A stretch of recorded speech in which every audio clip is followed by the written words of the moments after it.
এদিকে দিনাজপুরে স্ট্রবেরি চাষ করে ভাগ্য বদলেছেন চাষিরা। গতানুগতিক চাষাবাদের বাইরে এসে এই অঞ্চলের কৃষিতে যুক্ত হয়েছে নতুন মাত্রা। বাজারে বেশ চাহিদা থাকায় লাভবান হচ্ছেন চাষিরা। ফখরুল হাসান পলাশের তথ্যচিত্রে ডেস্ক রিপোর্ট। সারি সারি ঝোপালো সবুজ গাছ, সবুজ পাতার ফাঁকে উঁকি দিচ্ছে সাদা ফুল, লাল খয়েরি সবুজ স্ট্রবেরি। আধুনিক মালচিং পদ্ধতিতে চাষ হয়েছে বিদেশি ফল স্ট্রবেরি।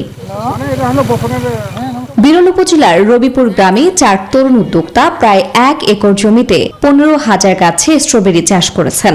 ইতিমধ্যে 8.5 মন ফল তুলেছেন। কেজি প্রতি প্রায় 400 টাকায় বিক্রি হচ্ছে। মৌসুম শেষে প্রায় 150 মন ফলন ও 7 থেকে 8 লাখ টাকা লাভের আশা তাদের। আমরা এখানে 66 শতক মাটিতে স্ট্রবেরি লাগিয়েছি। এবার আশা করছি যে 3,000 কেজি মানে 3 টন মাল নিব। আমরা 1000 চারা নিয়ে আসি। চারা আমরা কিন্তু নিজেই তৈরি করছি। চারা তৈরি করার পরে এখানে 62 শতক জমিতে লাগাইছি। আল্লাহর রহমতে মোটামুটি ফলন ভালো আসছে। কারিগরি সহায়তা ও পরামর্শ প্রদান করছে স্থানীয় কৃষি বিভাগ।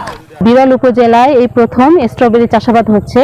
এখানে আমাদের এসএসসিপি রেঞ্জ প্রকল্পের আওতায় আমরা একটি প্রদর্শনী আমাদের এই কৃষককে দিয়েছিলাম এবং এখানে যে জাতটি এখানে লাগানো হয়েছে সেটা আমেরিকান ফেস্টিভ্যাল, একটি শীতকালীন জাত। এটা ধারাবাহিকতা ধরে রাখতে পারলে আগামীতে স্ট্রবেরি চাষ বৃদ্ধি পাবে বলে জানান এই কর্মকর্তা। এটি আমাদের একটি প্রকল্পের মাধ্যমে বাস্তবায়িত হচ্ছে। সুতরাং প্রকল্পের যে সমস্ত সুবিধা, বিশেষ করে এর যে চারা, সার, এর বালাই ব্যবস্থাপনা, তাকে দক্ষ করে তোলার জন্য যে প্রশিক্ষণ, সেটি কিন্তু আমরা সহায়তা করছি। কৃষি সম্প্রসারণ অধিদপ্তরের এসএসসিপি ও রেঞ্জ প্রকল্পের সহায়তায় জেলায় এবার প্রায় 1 একর জমিতে স্ট্রবেরি চাষ হয়েছে। Desk report, news 24।